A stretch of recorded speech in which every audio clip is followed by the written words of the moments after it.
So yun, after nga ng sunod-sunod na bagyo at hindi tayo nakapag-bike, yan ang itsura ngayon ng ating drive tray. So tanggalin ko muna yung kadena.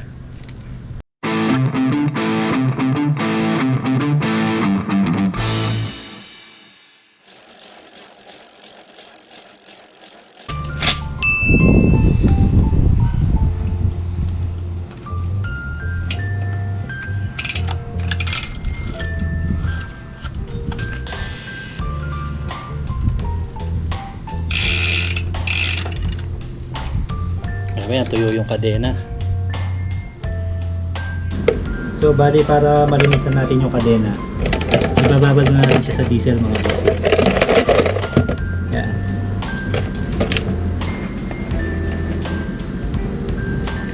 Ayan, bali bumili ako kanina ng diesel. Dito ko na lang pinalagay.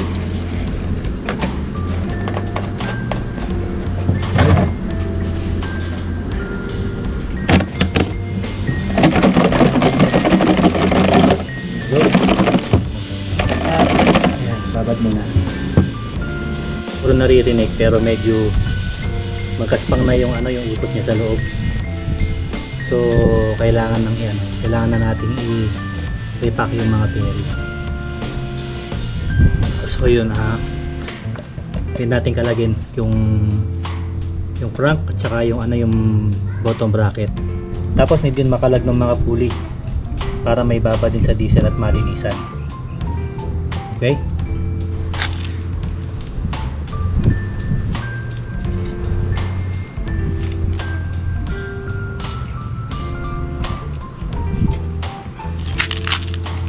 Ibababa din natin ito sa diesel, mga bossing. So mamaya lilinisin muna natin yung sprocket. Pero bago yon, ayan, kakalasin muna natin yung crank saka yung bottom bracket.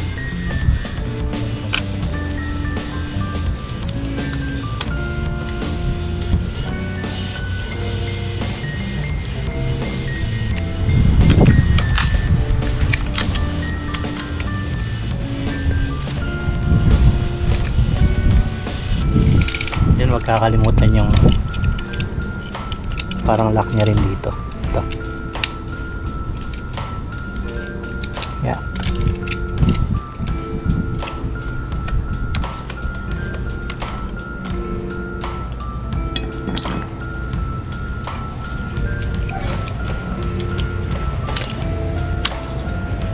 Yun.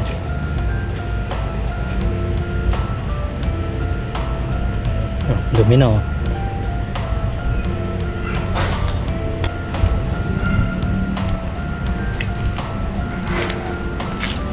So yan, natanggal na natin yung crank. So para makalag natin yung bottom bracket, so kakailanganin natin ng tools na intended para kalasin yung bottom bracket.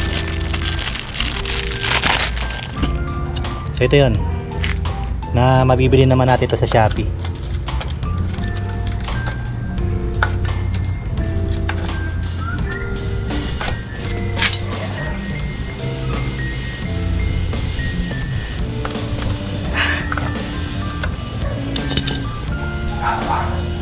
Grabe, dumi.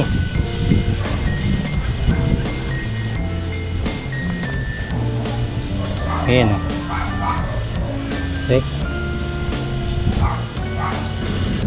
So para malinisan muna natin ng gusto yung yung mga bottom bracket, matanggal natin tong mga gunk, mga parang nagputik-putik na yung grasa. So hugasan natin siya gamit diesel. Ayan. Sama ko na rin ito, parang pang-lock sa crank arm. Gamit ang brush. Kalimutan natin yung mga dumi, yung gunk, para madali natin siya malinis, ma-degrease.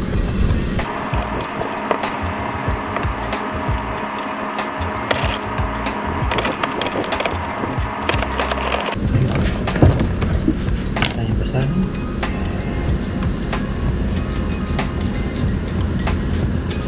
So ayan mga bossing, nalinisan na natin. Hindi ina-advise ni Shimano na buksan natin tong mga bearing dito sa bottom bracket. Pero kung gusto natin mababa yung buhay ng ating mga bottom bracket, pwede naman natin gawin, basta magawa lang natin ang tama. So una, bubuksan natin tong takip niya dito. Bali yan, takip yan ng bearing, ayun yung first cover niya, first layer niya. So para mabuksan natin yan, gagamit tayo ng knife o kaya nitong cutter para masungkit natin tong tong takip. So dahan-dahan lang. Yan. So yun yung takip. Gasan natin ulit.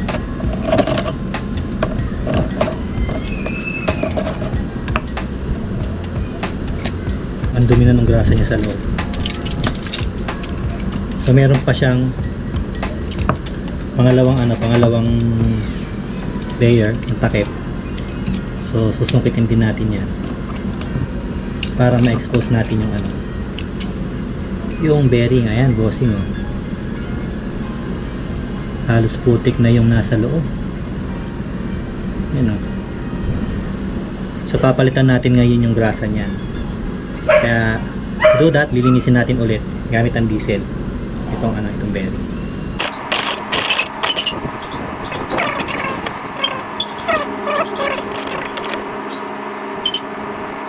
A few moments later.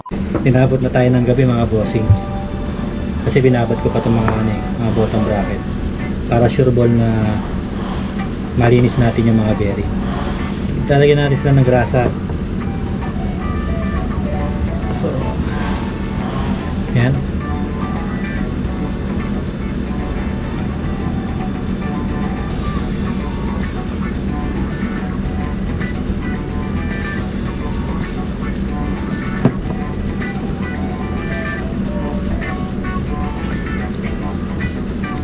Okay, so ibabalik natin yung takip.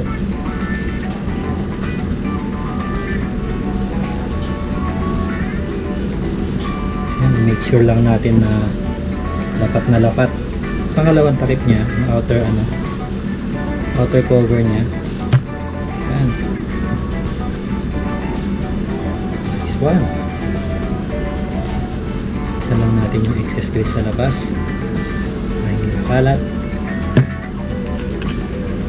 Yung kanyang ring.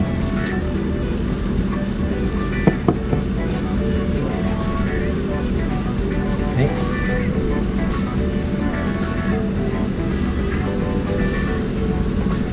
Multi-purpose grease ang gamit ko mga bossing. So up to you kung anong klase ng grasa yung gagamitin nyo. As long na applicable naman siya sa mga ganitong parts ng bike.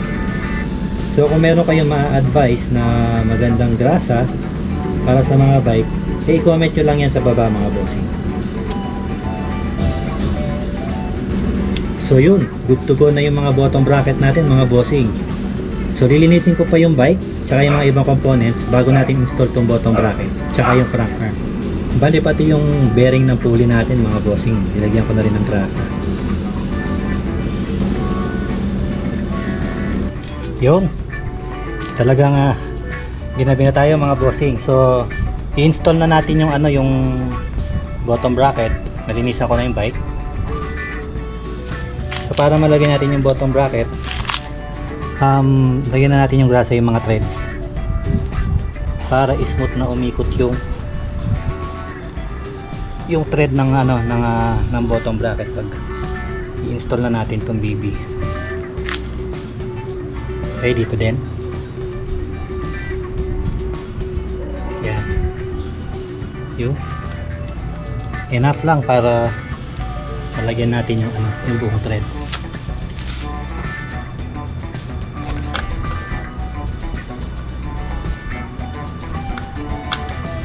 So make sure na tama yung lapat para luwas thread.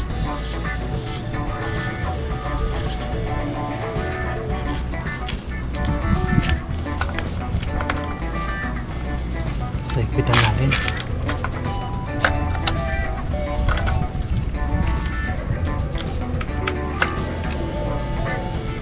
Tapos same process tayo sa kabila.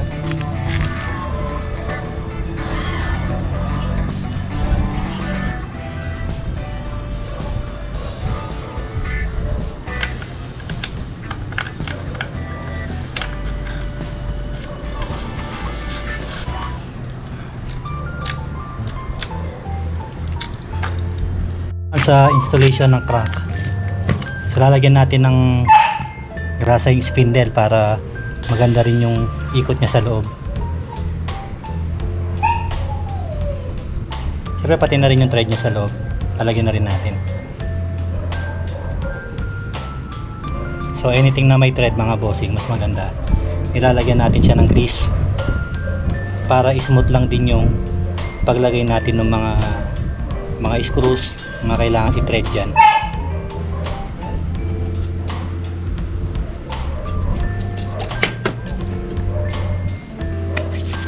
So yung kabila naman, kailangan lang nating malagay properly itong crank arm.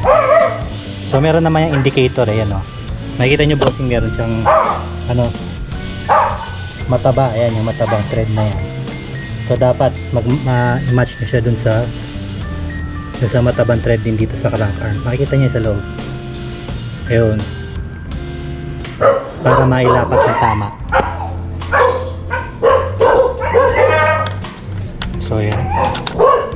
Yan. Okay. Yan. Slap. Then yung thread dito.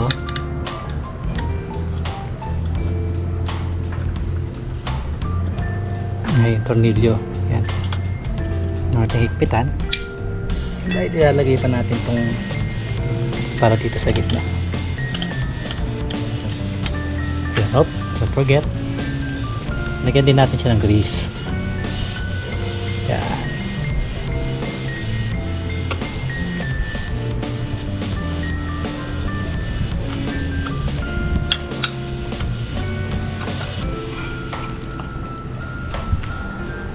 Yun. Nice one.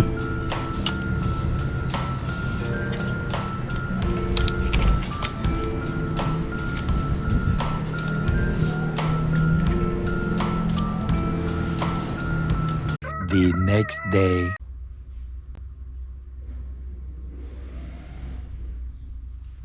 Ma-testing nga muna.